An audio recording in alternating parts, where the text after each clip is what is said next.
DZAS AM 702 kHz Manila sign-on. Recorded on January 19, 2026. Time 04:42 a.m. With the Kelly Clarkson Show background. Warning: do not steal of this cell phone, iPhone, USB and video. Do not copy of this video of your own. Only watch from JV Flores 25 1990.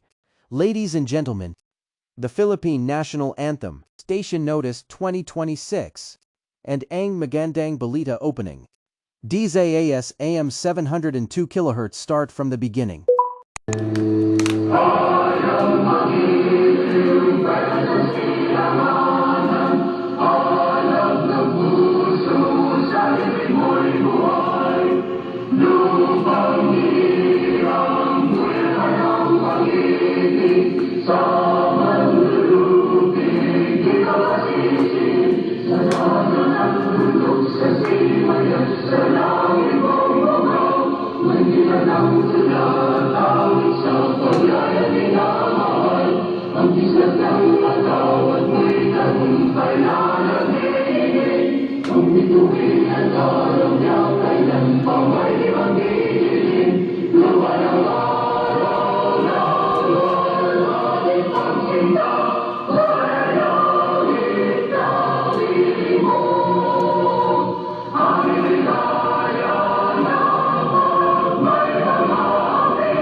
Magandang umaga. Ito na ang pasimula ng pagsasahing papawid ng 702 DZAS, If you don't, I'll be FABC Radyo TV, agapay ng sambayanan.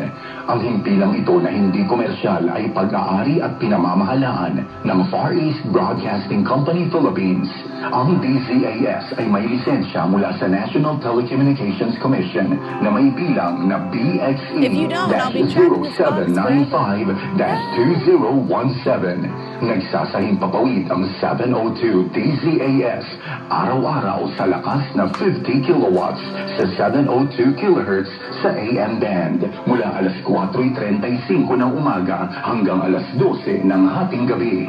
Ang mga studio nito ay nasa One If you Corporate don't, I'll be Center, tracking this 46 box floor, Doña Julia Vargas Avenue, corner Meralco Avenue, Ortigas, Pasig City. At ang transmitter naman ay nasa Bukawi, Bulacan. Ang 702 DZAS ay nasa ilalim ng pangangalagang teknikal ng mga FEBC personnel na lisensyado ng National Telecommunications Commission at ng Professional Regulation Commission. Electronics and Communications Engineer Joaquin Aliga Jr., ECE number don't, I'll be tracking this box forever. 0011597 at First Class Radio Operators.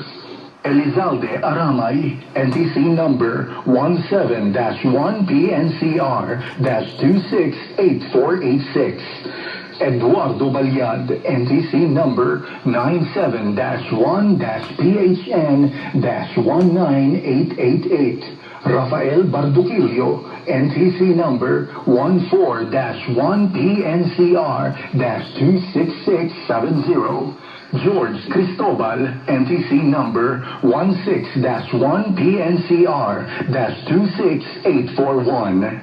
Raimundo Cristobal, NTC number 01-PHN-23193. At you don't, I'll be JDC tracking this Tabua, box NTC forever. number 15-1-PNCR-26813. Ito ang inyong mga kaagapay sa 702 DZAS, If you don't, I'll be tracking this FABC box forever. Radyo TV, agapay ng sambayanan. Magandang umaga po.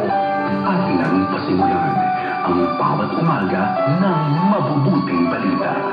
Halina't makinig sa bukal ng pagpapalang hatid ng mga piling talata at katuruan hango sa magandang balita Biblia na isinalaysay at isinadula upang magsilbing gabay sa iyong paglagong espiritual.